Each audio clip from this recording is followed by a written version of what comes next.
وكتابا وحبيبا ومواعيد غرام لحبيب وحبيبا إنه عهد جديد اسمه عهد السلام ولألعاب صبايا ولأيام تولت ولذكرى وحكايا الغد الباسم آت حاملا معه الهدايا إنه عهد جديد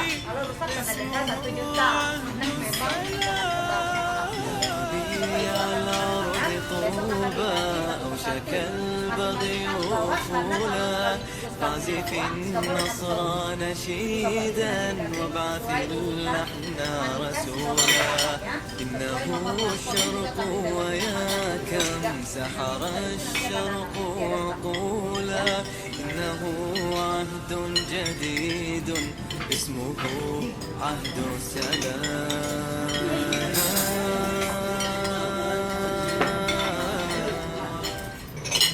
Bapak Ibu, silakan ya sambil makan kita membahas sedikit hal-hal yang berkaitan dengan manasik umroh. Siap Bapak Ibu semuanya? Aman ya? Ya ayyuhalladzina amanu taqullaha haqqa tuqatih wa la tamutunna illa wa antum muslimun. Baik, amma ba'du, kaum muslimin dan kaum muslimat, duyufur rahman yang semoga senantiasa dirahmati dan dimuliakan oleh Allah Subhanahu wa ta'ala.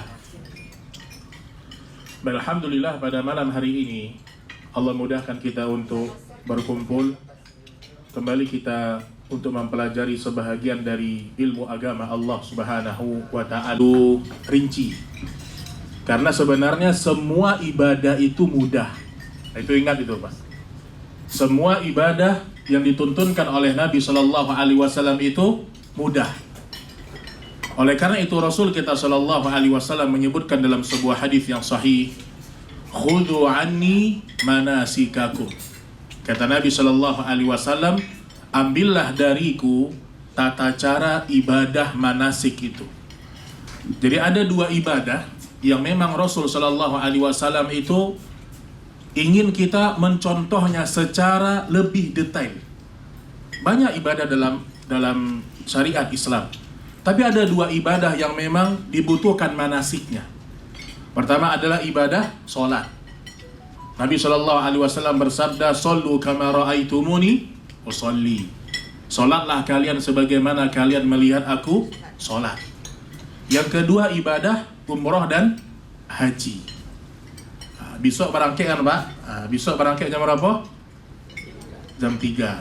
Nah, mudah-mudahan saya doakan Bapak Ibu semuanya lancar di perjalanan, ibadah umrohnya mabrur insyaallah ta'ala. Allah Ta'ala mengatakan, yuridullahu bikumul yusra wa la yuridu bikumul usr. Allah Subhanahu wa ta'ala itu ingin kalian beribadah mudah. Jadi kalau ibadah itu terasa berat Pak, kalau kata orang kita terasa bare, ibadah itu salah caranya biasanya. Semua ibadah dalam Islam itu mudah. Namun terkadang ada sebagian orang yang memberat-beratkan ibadah itu. Termasuk ibadah yang sangat mudah adalah ibadah umroh insyaallah ta'ala. Pembahasan inti dalam ibadah umroh. Umroh mahal gak Pak? Mahal umroh tuh Pak. Umroh tuh gratis sebenarnya Pak. Yang bayar tuh apanya? Hotel bayar, bis bayar, pesawat bayar. Umrohnya gratis sebenarnya. Kalau orang bertanya kepada kita berapa hari umroh? Umroh bukan hitungan harian, 2 jam, 3 jam, insya Allah sudah selesai. Jadi ibadah umroh itu ringan sebenarnya. Baik, ada 3 poin besar. Pertama yang berkaitan dengan ihram. Baik, silakan dibuka buku di halaman 9 ya. Ini tidak ada 4. Kalau bicara umrah 4 ini. Di situ ada ihram, di situ ada tawaf, di situ ada sa'i, dan terakhir ditutup dengan tahallul. Baik, berkaitan dengan rukun yang pertama yaitu adalah wangi pada badan. Ingat ya. Khusus bagi bapak-bapak, sebelum nanti memakai baju ihramnya, pakai minyak wanginya di mana? Di badan, bukan di kain ihram. Coba yang belum berangkat umrah angkat tangan. Yang sudah? Saya, baik. Berarti ada beberapa yang sudah berangkat, alhamdulillah. Nah, artinya Bapak Ibu pakai wangi-wangian, terus Bapak ya pakai wangi-wangian di badan, bukan di hafal yang ibadah. Ikhlaskan niat sebelum berangkat. Karena kata Nabi Shallallahu Alaihi Wasallam, al-umrah ilal umrah kafaratun lima bainahuma. Dari umrah satu ke umrah yang lainnya, atau orang yang berangkat umrah mengharapkan wajah Allah Subhanahu Wa Taala, maka Allah Subhanahu Wa Taala akan mengampuni dosa-dosa.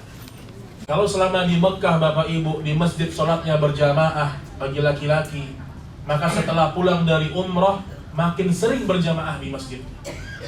Jadi ada perubahan dalam diri kita dalam setiap ibadah umrah ini.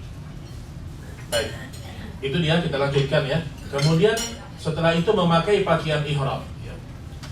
Dan sudah dibagikan pakaian ihram nanti insya Allah, maka Bapak Ibu pakai pakaian ihram bagi para wanita ya, seperti pakaian ibu pada umumnya.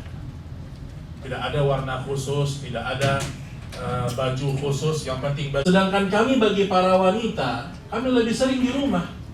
Kami membersihkan rumah, mengasuh anak-anak. Kata para sahabiat, ya Rasulullah, di mana jihadnya para wanita?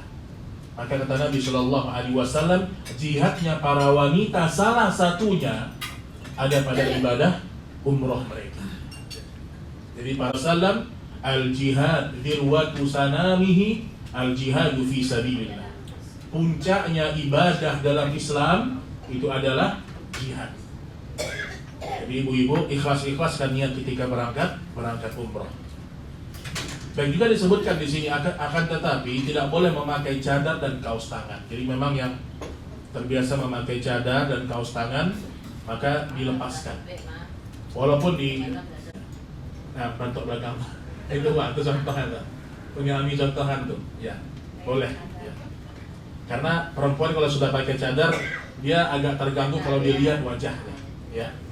Tapi cadar disuruh buka oleh Nabi, maka dia boleh tutup dengan kerudungnya.